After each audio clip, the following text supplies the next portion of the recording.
उत्तराखंड के चमोली, उत्तरकाशी जैसे क्षेत्र भूकंप संभावित और प्रभावित रहे हैं सदैव, और एक टाइम पे तो उत्तरकाशी भूकंप में 1000 लोगों की जाने गई। दोस्तों, आज की इस वीडियो में हम यही बात करने वाले हैं कि उत्तराखंड में भूकंप क्यों आते हैं और उत्तराखंड के भूकंप क्षेत्र कहां कहां पर फैले हुए हैं, कहां कहां पे भूकंप आते हैं, कौन कौन से इलाके, कौन कौन से शहर, कौन कौन से कस्बे उत्तराखंड के ज्यादा भूकंप प्रभावित है। तो आज इस वीडियो में आप अंत तक बने रहेंगे क्योंकि ये वीडियो बहुत लंबा है, इसीलिए मैंने इसको 2 खंडों में, 2 भागों में प्रकाशित। खंड में भूकंप के इतिहास को समझने के लिए या भूकंप क्षेत्रों को समझने के लिए सबसे पहले जरूरी है हमें हिमालय की उत्पत्ति के बारे में समझना। हिमालय की उत्पत्ति ही हमको समझा सकती है कि उत्तराखंड में भूकंप क्यों आते हैं। तो आप देख रहे हैं कि मैंने ये आपका जो पूरा जो ये अपना प्रेजेंटेशन है, इसको मैंने आपके लिए डायग्राम और कुछ फ्लो चार्ट के माध्यम से समझाने का प्रयास किया है। हिमालय की उत्पत्ति को समझने के लिए हमको समझना चाहिए कि भूगर्भिक समय की शुरुआत कब से हुई। ठीक है, तो आप ध्यान से समझें कि देखिएगा, जब हिमालय की उत्पत्ति को हम समझने बैठे, और मैं बार बार बोल रहा हूं कि हिमालय की उत्पत्ति जो है वही उत्तराखंड की उत्पत्ति भी है। उत्तराखंड का इतिहास, उत्तराखंड का भौगोलिक इतिहास वो हिमालय से अलग नहीं है। दोनों को अलग करके देखना कोई सही विचार नहीं है, इसीलिए सबसे पहले हमें हिमालय की उत्पत्ति को समझना पड़ेगा। हिमालय है क्या? अब देखिए, मैंने इस पूरे प्रेजेंटेशन को भारतीय समझ साइकी के अनुसार बनाया है कि भारतीय लोगों को ज्यादा अच्छे से समझ में आए। देखिए, हिमालय की उत्पत्ति की शुरुआत हमको समझते हैं ब्रह्मांड की उत्पत्ति से। हमें पता है, आज हमें पता है कि जो ब्रह्मांड की उत्पत्ति है, यानी कि ब्रह्मांड की उत्पत्ति को समझने का सबसे बेहतरीन सिद्धांत है big bang theory. Big bang theory जो कि 1370 करोड़ वर्ष पहले ये मानती है कि 1370 करोड़ वर्ष पहले एक महाविस्फोट हुआ था, जिसके द्वारा इस सृष्टि का सृजन हुआ। इस सृष्टि का सृजन के बारे में बिग बैंग थ्योरी के अनुमान है कि लगभग आज से 1370 करोड़ वर्ष पहले एक महाविस्फोट के द्वारा सृष्टि का सर्जन हुआ। सृष्टि का ही सर्जन हुआ उस समय जिस महाविस्फोट के द्वारा मैटर की उत्पत्ति हुई। किसकी उत्पत्ति हुई? पदार्थ की उत्पत्ति हुई। और पदार्थ क्या है? पदार्थ से आप भी बने हो, मैं भी बना हूं, ये फोन भी बना हुआ, ये ब्लैकबोर्ड, सब चीज पदार्थ से बनी है। तो वैज्ञानिकों को मानना है बिग बैंग सिद्धांत के अनुसार कि जो महाविस्फोट हुआ उसके द्वारा पूरे ब्रह्मांड की उत्पत्ति हुई। लगभग ब्रह्मांड की उत्पत्ति के बाद कई वर्षों तक हमारा जो ब्रह्मांड है हमारे सूर्य के विहीन रहा, और लगभग आज से 500 करोड़ वर्ष पहले हमारे सूर्य का जन्म हुआ। हमारे सौर मंडल के जनक सूर्य का जन्म हुआ 500 करोड़ वर्ष पहले। यहाँ पे सूर्य की उत्पत्ति भी देख सकते हैं, 500 करोड़ वर्ष पहले सूर्य की उत्पत्ति हुई।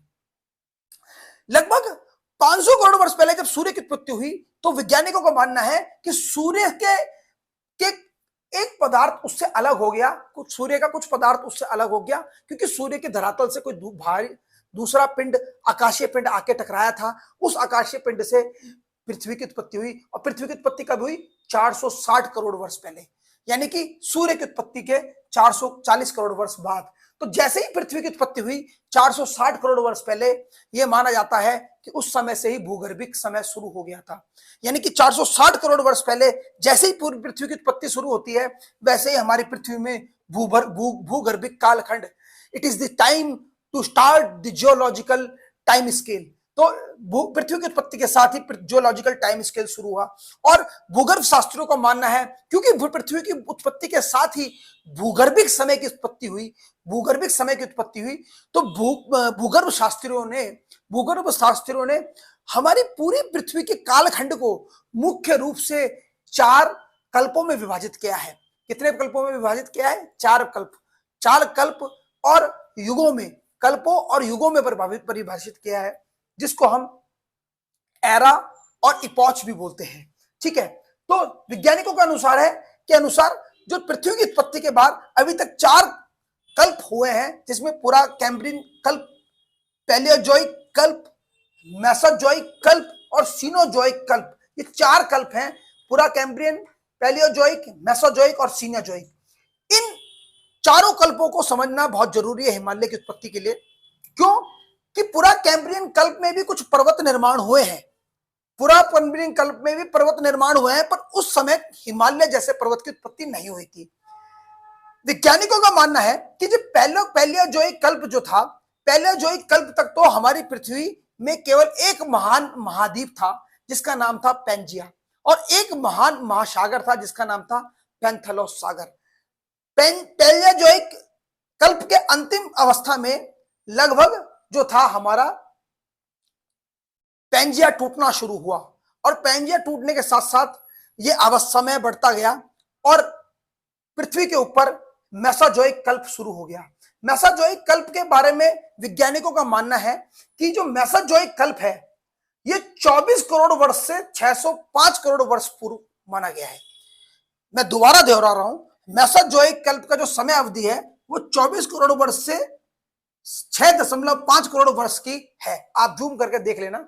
अब सारा जो हिमालय के निर्माण का कार्य है वो मेसोजोइक कल्प में शुरू हुआ है। याद रहे, प्रतियोगिता परीक्षा में पूछ लेगा कि हिमालय की उत्पत्ति कब से शुरू हुई, तो आपको ध्यान रखना है कि हिमालय की उत्पत्ति मेसोजोइक कल्प में शुरू हुई। अब आपको पता है कि मेसोजोइक कल्प में जो 4 कल्पों में से तीसरा कल्प था, मेसोजोइक कल्प 4 कल्पों में से 4 समय कालों में से तीसरा समय काल था। उस समय हमारे हिमालय की उत्पत्ति शुरू हुई, और वैज्ञानिकों का मानना है कि हिमालय की उत्पत्ति 4 चरणों में हुई। कितने चरणों में हुई? 4 चरणों में हुई हिमालय की उत्पत्ति। और ये चारों चरण, जो चारों चरण है हमारे हिमालय की उत्पत्ति के, इन्हीं के द्वारा ही, इन्हीं के कारण ही हमारे उत्तराखंड और हमारे संपूर्ण हिमालय में समय समय पर जानलेवा डिस्ट्रक्टिव भूकंप आते हैं। ठीक है, डिस्ट्रक्टिव भूकंप आते हैं। इन चारों कल्पों को समझने के बाद हम समझ पाएंगे। देखिए, मेसोजोइक कल्प में मैंने बताया कि हमारे हिमालय की उत्पत्ति शुरू हुई, और वैज्ञानिकों का मानना है कि मेसोजोइक कल्प में जो था 2 पिंड थे, अंगारा लैंड और गोंडवाना लैंड। अंगारा लैंड और गोंडवाना लैंड के बीच में एक खाली भू अभिनति थी, एक विशाल गड्ढा था जो कि जिसमें लगभग 1700 करोड़ वर्ष पहले, यानी कि 1700 करोड़ वर्ष पहले क्रिटेशियन युग था। कौन सा युग था? याद रहे, क्रिटेशियन युग। 1700 करोड़ वर्ष पहले क्रिटेशियन युग था। क्रिटेशियन युग में जो था, वहां पर जो था एक टेथिस सागर नाम का एक विशाल गड्ढा था, जहां पे अंगारा लैंड, उत्तर के अंगारा लैंड और दक्षिण में जो पिंड था गोंडवाना लैंड, उसकी नदियां अपने मलबे को निक्षेपित करती थी। समय के साथ साथ ऊपर के अवसाद का दबाव, समय के साथ साथ ऊपर के अवसाद का दबाव निचली परतों में पड़ने लगा। इस कारण जो है क्रिटेशियन युग में जो है उस विशाल गड्ढे के मलबे में क्या पड़ने लग गए? बल पड़ने लग गए, या फिर वलन पड़ने लग गए। इसी वलन के कारण सबसे प्राचीन हिमालय का निर्माण हुआ। सबसे प्राचीन हिमालय का निर्माण कब हुआ?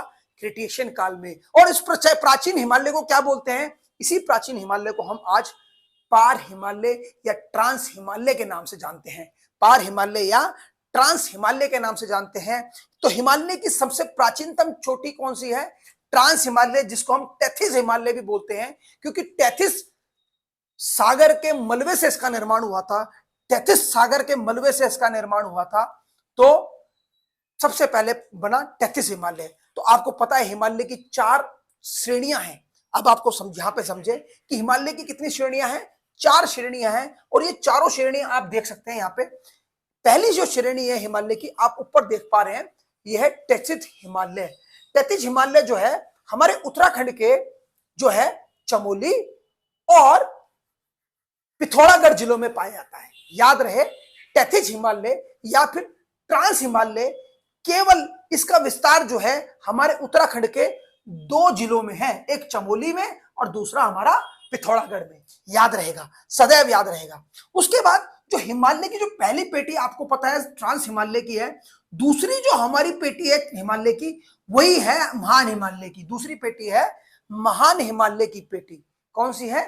महान हिमालय की पेटी है। तो दूसरी, पहली अवस्था में ट्रांस हिमालय बना, दूसरी अवस्था में क्या बना? महान हिमालय, जिसको इंग्लिश में बोला जाता है ग्रेट हिमालय। इसे ग्रेट हिमालय भी बोला जाता है, और कई बार इंग्लिश में इसको इनर हिमालय भी लिख दिया जाता है। क्या लिख दिया जाता है? इनर हिमालय, यानी कि आंतरिक हिमालय या फिर महान हिमालय। ठीक है, तो याद रहेगा महान। तो सबसे पहले ट्रांस हिमालय बना, फिर उसके बाद बना महान हिमालय। महान हिमालय के बारे में बात चल रही है तो फिर और बता दूं, विश्व की सबसे ऊंची पर्वत चोटियां महान हिमालय में ही पाई जाती है। हमारे उत्तराखंड का सबसे ऊंचा पर्वत और सबसे पवित्र पर्वत नंदा देवी इसी श्रेणी में है। कामेट पर्वत भी इसी श्रेणी में है, बंदरपूछ, नामचा बरवा और भी बहुत सारे बड़े बड़े बड़े जो पर्वत हैं हमारे, सभी इसी श्रेणी में आते हैं। आपको याद रहेगा कि उत्तराखंड के अधिकतर विशाल पर्वत जो है केदारनाथ और गंगोत्री, यमुनोत्री पर्वत, बंदरपूछ और हमारा कंचन वो नंदा देवी, सभी महान हिमालय में आते हैं। इसकी चोटियां लगभग 7 से 8 हजार मीटर ऊंची है। उत्तराखंड में तो सबसे बड़ी ऊंची चोटी जो है हमारी नंदा देवी है। महान हिमालय के बाद जो दूसरे अवस्था में जो निर्माण हुआ है वो हुआ है लघु हिमालय का। इसके बाद जो तीसरी अवस्था में, सॉरी माफ कीजिए, तीसरी अवस्था में क्या बनी थी, हमारा लघु हिमालय बना था। इसको मैंने हरे रंग से दिखाया हुआ है। हरे रंग से इसलिए दिखाया हुआ है क्योंकि उत्तराखंड का अधिकांश पर्वतीय जल जीवन, उत्तराखंड के अधिकांश पर्वतीय जिले इसी क्षेत्र में पाए जाते हैं। ठीक है, चाहे हमारा देहरादून का चक्राता क्षेत्र हो, चाहे उत्तरकाशी का क्षेत्र हो, चाहे टिहरी हो, पौड़ी हो, नैनीताल हो, अल्मोड़ा हो, पिथौरागढ़ हो, चंपावत हो, इसी श्रेणी के अंदर आता है। ठीक है, तो ये हमारा लघु हिमालय है जो तीसरी अवस्था में बना था। तीसरी अवस्था में हमारा लघु हिमालय बना। और चौथी जो श्रेणी है हमारे हिमालय की वो है शिवालिक पर्वत श्रेणी, जो सबसे नीचे काले रंग से मैंने दिखाया हुआ है।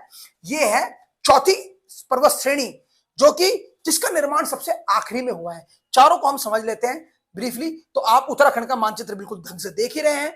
चारों श्रेणी आपको स्पष्ट रूप से दिखाई दे रही है, ट्रांस हिमालय, महान हिमालय, लघु हिमालय और शिवालिक पर्वत श्रृंखला। अब जो ये नीचे का हिस्सा जो देख रहे हैं, जो खाली मैंने छोड़ दिया है, ये हमारा हरिद्वार उधम सिंह नगर जिला है। हरिद्वार जिला, उधम सिंह नगर जिला और देहरादून का कुछ हिस्सा, ये हमारा तराई भाबर का इलाका है। तराई भाबर का इलाका है। इस तराई भाबर के बारे में अभी मैं बात नहीं कर रहा हूं।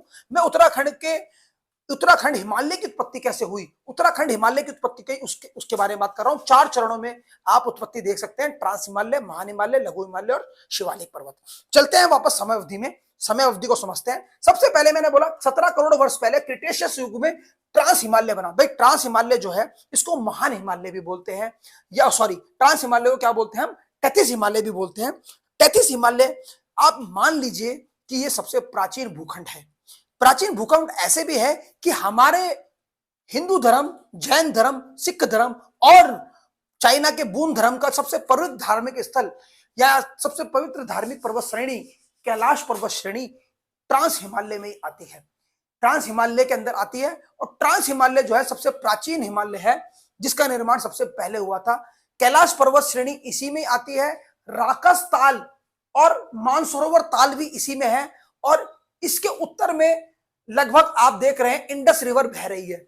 इंडस रिवर बह रही है और ये इंडस रिवर पश्चिमामुखी है, पश्चिम में मूव कर जाती है और यहां से लगभग ब्रह्मपुत्र रिवर निकल के पूरब में बहने लग जाती है।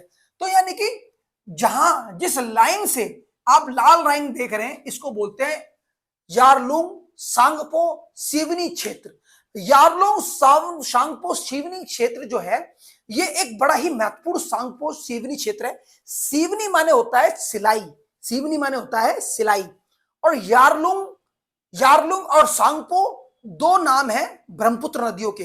ब्रह्मपुत्र को पश्चिमी तिब्बत में यारलुंग बोला जाता है जबकि इसको पूर्वी तिब्बत में सांगपो बोला जाता है। और जैसे ही ब्रह्मपुत्र नदी भारत की सीमा में प्रवेश करती है उसको द सन ऑफ ब्रह्मा कहा जाता है, यानी कि ब्रह्मपुत्र कहा जाता है, ब्रह्मा का पुत्र बोला जाता है, जो पावरफुल रिवर है। तो यहाँ पे जो यारलुंग सांगपो सिवनी क्षेत्र, सिवनी माने होता है सिलाई करना, सिलाई करना। तो याद रहे यहाँ पे इस क्षेत्र में जहां पे इंडस और ब्रह्मपुत्र नदियां बह रही है, ये दोनों ही नदियां एक लाइन को डिफाइन करती हैं, एक लाइन को दिखाती है जहां पे Indus Australian plate, Indian Australian plate Eurasian plate से अलग हो जाती है। इंडन यानी कि Indus Indian plate Eurasian plate से अलग हो जाती है, यानी कि भारतीय खंड यूरोपीय खंड से अलग हो जाता है, यूरोपीय एशिया खंड से अलग हो जाता है। यानी कि यह वही क्षेत्र है जहां पे भारतीय प्लेट धक्का मार के यूरोपियन प्लेट को पीछे धकेल रही है। और इसके बाद तो आपको पता है ट्रांस हिमालय के बाद जो सारा ये तिब्बत का मुल्क है, ये क्या है, तिब्बत का इलाका है। ये क्या है, तिब्बत है आपका, तिब्बत। ये सारा इलाका किसका है, तिब्बत का इलाका है। तो याद रहे यारलुंग सांगपो जो सिवनी क्षेत्र है, इसी में सिंधु नदी पश्चिम में बहने लग जाती है और ब्रह्मपुत्र नदी यहीं से उत्पत्ति होकर पूरब में बहने लग जाती है। बहुत ही सुंदर संयोग है। दो महान नदियां, एशिया की दो महान नदियां इस तरीके से दोनों विपरीत दिशा में बहती हैं और बताती हैं कि देखिए यहां से एशिया, यहां से भारतीय प्लेट यूरोपियन प्लेट से अलग हो गई। ठीक है, जियोलॉजिकल वंडर है ये, याद रहे। ठीक है, उसके बाद ये चौड़ा इलाका तिब्बत का है, उसके बाद आपका ट्रांस हिमालय वाला बेल्ट है, पूरा मैंने बता दिया। और भारत का कैलाश मानसरोवर पर्वत श्रृंखला, जांस्कर पर्वत श्रृंखला और लद्दाख पर्वत श्रृंखलाएं इसी के अंदर आती हैं। सबसे प्राचीनतम भाग है ग्रेनाइट की कठोर चट्टानें यहां पाई जाती है। ग्रेनाइट की कठोर चट्टानें पाई जाती है। आपने कैलाश मानसरोवर देखा होगा, पर्वत कैलाश पर्वत देखा होगा तो काले रंग में उसका बेस दिखाई देता है जैसे काला शिवलिंग हो। तो ठीक है, याद रहेगा। तो ट्रांस हिमालय वाला इलाका याद है। उसके बाद जो दूसरा इलाका है वो है महान हिमालय का। मैंने बोला इसको हम ग्रेटर हिमालय भी बोलते हैं। इसकी उत्पत्ति ट्रांस हिमालय के बाद हुई, यानी कि महान हिमालय नया है किससे, ट्रांस हिमालय से। इसकी उत्पत्ति कब हुई? इसकी उत्पत्ति हुई 6 करोड़ वर्ष पूर्व। इसकी उत्पत्ति कब हुई? 6 करोड़ वर्ष पूर्व। आज से 6 करोड़। ट्रांस हिमालय कब बना? 17 करोड़ वर्ष पूर्व। कब बना? क्रिटेशियस युग में। ट्रांस महान हिमालय कब बना? महान हिमालय कब बना? इयोसीन काल में। कब बना? इयोसीन काल में। कब बना? इयोसीन काल में। याद रहे इसकी उत्पत्ति कब हुई? इयोसीन काल में हुई। इयोसीन काल में महान हिमालय की उत्पत्ति होती है। और महान हिमालय की उत्पत्ति जब इयोसीन काल में होती है तो आप देखते हैं कि ट्रांस हिमालय और महान हिमालय के बीच में एक पतली लाल रेखा दिखाई दे रही है। इसी ट्रांस हिमालय पतली रेखा को बोलते हैं टेथिज भ्रंश बोलते हैं। क्या बोलते हैं? टेथिज भ्रंश बोलते हैं, यानी कि टेथिज थ्रस्ट बोला जाता है इसको। टेथिज थ्रस्ट बोला जाता है, जहां से ये थ्रस्ट लाइन जो है, ये थ्रस्ट लाइन जो है, यही जो थ्रस्ट लाइन है ये ट्रांस हिमालय को और महान हिमालय को अलग कर देती है। ज्यादातर भूकंप जो है इन्हीं भ्रंश रेखाओं में आते हैं। दुनिया में भूकंप हर जगह नहीं आते, इन्हीं भ्रंश रेखाओं में आते हैं। जब आप वीडियो का दूसरा पार्ट देखेंगे तो आपको समझ में आ जाएगा कि इन्हीं भ्रंश रेखाओं में बसे शहरों में ही ज्यादातर भूकंप के अधिकेंद्र यानी कि एपिसेंटर होते हैं। याद रहेगा। ठीक है, तो आगे बढ़ लेते हैं। महान हिमालय और लघु हिमालय यानी कि लेसर हिमालय को अलग करने वाला पतला भ्रंश रेखा को बोला जाता है एमसीटी। क्या बोला जाता है? एमसीटी, यानी कि मुख्य केंद्रीय भ्रंश। आप देख रहे हैं मैंने लिखा हुआ है एमसीटी। एमसीटी माने होता है मुख्य केंद्रीय भ्रंश।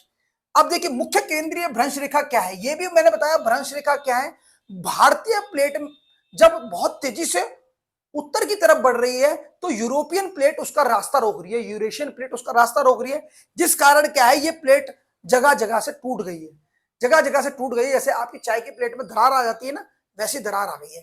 तो एमसीटी जो है, एमसीटी यानी कि मुख्य केंद्रीय भ्रंश, मेन सेंट्रल थ्रस्ट जो है, ग्रेटर हिमालय यानी कि महान हिमालय और लघु हिमालय यानी कि लेसर हिमालय को अलग कर देता है। और मैं बता चुका हूं लेसर हिमालय में ही हमारा गढ़वाल, कुमाऊं, अल्मोड़ा, टिहरी, चमोली के जो जिले हैं वो आते हैं। और अधिकांश हमारी जनसंख्या इसी इलाकों में रहती है, क्योंकि यहाँ पे ठंड कम पड़ती है तो यहाँ पे हरी वनस्पति अधिक पाई जाती है, घास के मैदान अधिक पाए जाते हैं, इसलिए मैंने इसको हरे रंग से दिखाया है। ग्रेटर हिमालय, इसकी उत्पत्ति कब हुई? इसकी उत्पत्ति के बारे में पहले ही बता चुका हूं, लगभग 3 करोड़ वर्ष पहले हुई। कब हुई? 3 करोड़ वर्ष पहले हो चुकी है। महान हिमालय के बाद 3 करोड़ वर्ष पहले। अब जो हमारे हिमालय की अंतिम श्रेणी है, चतुर्थ अवस्था में जब उत्थान हुआ, जब चौथे अवस्था में उत्थान होता है हिमालय का, तो उसके बाद हिमालय पर्वत की जो चौथी श्रेणी है, सबसे अंतिम श्रेणी, जिसको बोला जाता है शिवालिक पर्वत श्रेणी। शिवालिक पर्वत श्रेणी, जब आप हरिद्वार में आ रहे होते हैं तो आप देखते हैं कि हरिद्वार में मनसा देवी मंदिर है। मनसा देवी जो मंदिर है हरिद्वार में, वो शिवालिक पर्वत श्रेणी में है। अब देखिए प्रकृति का चमत्कार देखिए, गंगा नदी ने हिमालय की शिवालिक पर्वत श्रेणी को 2 भागों में फाड़ दिया है।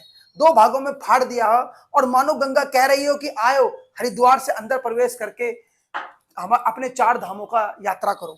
तो देखिए यहाँ पे जो हरिद्वार के आसपास देखते हैं कि यहाँ पे एकदम से गंगा जो है इसके बीच में बहुत बड़ा इरोजनल फैक्टर बनाती है हरिद्वार के आसपास। और यहाँ पे जो शिवालिक पर्वत श्रृंखला है जो बीच में से गायब हो जाती है। मनसा देवी पर्वत जो है, मनसा देवी की चोटी जो है हरिद्वार में, वो जो हमारे हरिद्वार में वो शिवालिक पर्वत श्रेणी में है। शिवालिक पर्वत की उत्पत्ति कब हुई? ये उत्पत्ति केवल 10 लाख वर्ष पहले हुई। कब हुई? 10 लाख वर्ष पहले हुई। 10 लाख वर्ष पहले प्लायोसीन युग में इसकी उत्पत्ति हुई। किसकी उत्पत्ति हुई? प्लायोसीन युग में इसकी उत्पत्ति हुई। ठीक है, याद रहेगा। तो शिवालिक पर्वत श्रृंखला की उत्पत्ति सबसे आखिरी में 10 लाख साल पहले, 10 लाख वर्ष पहले हुई। कब हुई? 10 लाख वर्ष पहले हुई, ध्यान रहेगा। अंतिम और इसमें आपको एक और सबमिशन मैं आपको कर देना चाहता हूं कि अब शिवालिक पर्वत श्रृंखला को अब ध्यान से देखें। मैंने बताया लघु हिमालय के दक्षिण में क्या है? शिवालिक पर्वत श्रृंखला। और शिवालिक पर्वत श्रृंखला और लघु हिमालय को कौन सा फॉल्ट अलग करता है? कौन सी फॉल्ट लाइन अलग करती है? एमबीटी। तो यानी कि आपको अब स्पष्ट हो चुका होगा कि हिमालय की जो समानांतर पर्वत श्रृंखला है उनको भ्रंश रेखाएं अलग करती हैं। ये भ्रंश रेखाएं टेक्टोनिक प्लेट में उत्पन्न हुई भ्रंश रेखाएं हैं। और शिवालिक और लघु हिमालय को, जिसकी उत्पत्ति शिवालिक की उत्पत्ति 10 लाख साल पहले हुई, इसको अलग करता है एमबीटी। क्या करता है अलग? एमबीटी, यानी कि मुख्य सीमांत भ्रंश। एमबीटी अलग करती है और इसके कारण जो है इस एमबीटी लाइन में भी और एमसीटी, एमबीटी और ये ट्रांस हिमालय लाइन में भी बहुत सारे भूकंप आते हैं। ये भूकंपों का मुख्य केंद्र है। अब अंतिम यहां पे याद देख सकते हैं, आखिरी में आपका है HFF, यानी कि हिमालय सीमांत भ्रंश, यानी कि Himalaya frontal fall. Himalaya frontal fall आप देख रहे हैं शिवालिक के दक्षिण में है, बिल्कुल आखिरी में आप देख सकते हैं, जहां पे मेरी कलम है, देख सकते हैं। इसको बोलते हैं हिमालय फ्रंटल फॉल्ट। ये दक्षिणतम फॉल्ट लाइन है हमारे भारत की, भारत में पाई जाने वाले हिमालय की। और यहाँ पे हिमालय उत्तर भारत के गंगा ब्रह्मपुत्र के मैदान से अलग हो जाता है, यानी कि हिमालय सीमांत भ्रंश ही वह भ्रंश रेखा है जो कि गंगा ब्रह्मपुत्र के मैदान को, गंगा ब्रह्मपुत्र के मैदान को, गंगा ब्रह्मपुत्र के उपजाऊ मैदान को हिमालय से अलग कर देती है। देखिए, तो ये चारों भ्रंश रेखाएं ना ही केवल हिमालय की अलग अलग श्रेणियों के बीच में बाउंड्री लाइन को डिफाइन करती हैं, अपितु ये चारों भ्रंश रेखाएं उत्तराखंड में भूकंप का कारण भी है। और ना ही केवल उत्तराखंड में, पूरे हिमालय क्षेत्र में भूकंप का कारण है। तो नेक्स्ट वीडियो जब हम देखेंगे तो उसमें जानेंगे कि इसी सीमांत भ्रंश रेखाओं में, इन्हीं भ्रंश रेखाओं में किस किस प्रकार से हमारे कौन कौन से कस्बे बने हुए हैं। ठीक है, तो आपको ध्यान रहेगा कि हिमालय की उत्पत्ति 4 चरणों में हुई है और 4 चरणों में उत्पत्ति होने के कारण इसके बीच में कई सारे भ्रंश बन गए हैं, क्योंकि भारतीय प्लेट इनको उत्तर में धकेल रही है। ठीक है, तो आज के वीडियो में अभी इतना ही। सेकंड वीडियो को जरूर देखेगा। आज के लिए इतना ही। धन्यवाद, नमस्कार।